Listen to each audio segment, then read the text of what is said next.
Hello guys అందరూ ఎలా ఉన్నారు? ఈరోజైతే మేము బల్కంపేటలో ఉన్న ఎల్లమ్మ తల్లి టెంపుల్‌కైతే స్టార్ట్ అయ్యాము.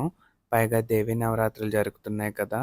అమ్మవారి టెంపుల్ ఇంకా డెకరేట్ చేస్తారు బావుంటదని చెప్పేసి టెంపుల్‌కైతే స్టార్ట్ అయ్యాము. సో, ఇక ఈ టెంపుల్ హిస్టరీలోకెళ్ళిపోతే ఈ టెంపుల్ ఏంటంటే ఆల్మోస్ట్ 700 ఇయర్స్ హిస్టరీ ఉన్న టెంపుల్.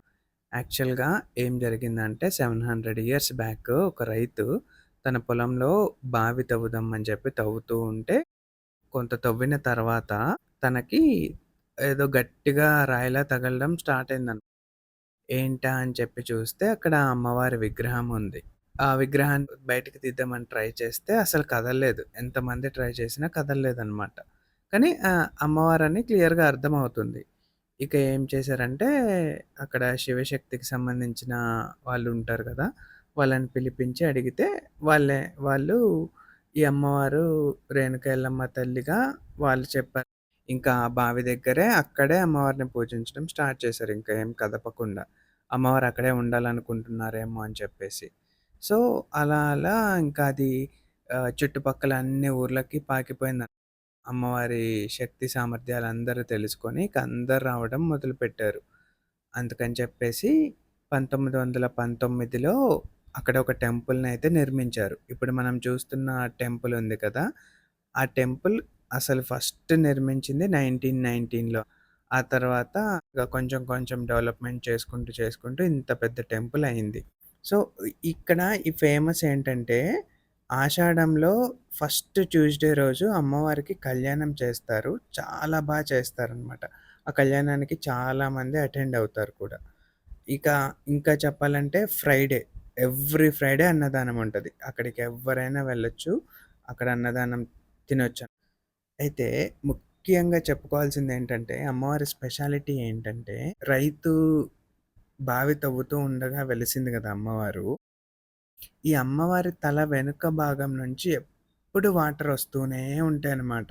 అంటే జలధార అంటారు. వాటర్ అలా వస్తూనే ఉంటాయి. అందుకని చెప్పి ఈ అమ్మవారిని జలదుర్గ అమ్మవారు అని గూడా అంటారు. అది అమ్మవారి స్పెషాలిటీ. ఇప్పటికీ ఆ వాటర్ ఒస్తాయి. అండ్ ఆ వాటర్ చాలా పవర్‌ఫుల్ వాటర్ అని గూడా నమ్ముతారు. ఆ వాటర్‌ని చాలామంది తాగుతారు కూడా. ఏవైనా రోగాలున్న వాళ్ళు. అంటే ఆ వాటర్ తాగితే ఆ రోగాలన్నీ పోతాయని చెప్పి అక్కడి ప్రజల నమ్మకం.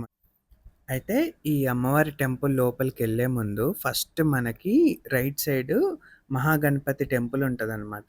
మహాగణపతిని దర్శించుకొని ఆ తర్వాత అమ్మవారి టెంపుల్‌లోకి మనం వెళ్తాము. అయితే ఈ అమ్మవారి టెంపుల్ కూడా ఎలా ఉంటదంటే కిందకుంటది. మనం టెంపుల్ లోపలికెళ్ళాక కిందకి స్టెప్స్ దిగి వెళ్ళాలి. ఎందుకంటే అమ్మవారు బావిలో వెలిసారు కదా! అందుకని చెప్పి మనం కిందకి స్టెప్స్ దిగి టెంపుల్ లోపలికి వెళ్తాము. అక్కడ అమ్మవారు పడుకొనున్నట్టుగా ఉంటది అమ్మవారి విగ్రహం. అయితే కింద అమ్మవారుంటారు కదా! అమ్మవారికి ఎగ్జాక్ట్‌గా పై ఫ్లోర్‌లో స్వామివారి టెంపుల్ ఉంటది. స్వామివారేమో త్రిశూల రూపంలో ఉంటారు. కింద అమ్మవారు, పైన స్వామివారు ఉంటారు. స్టెప్స్ దిగి కిందకెళ్ళి అమ్మవారిని దర్శించుకుంటాము. పైకి వెళ్తేనేమో స్వామివారిని దర్శించుకుంటాము.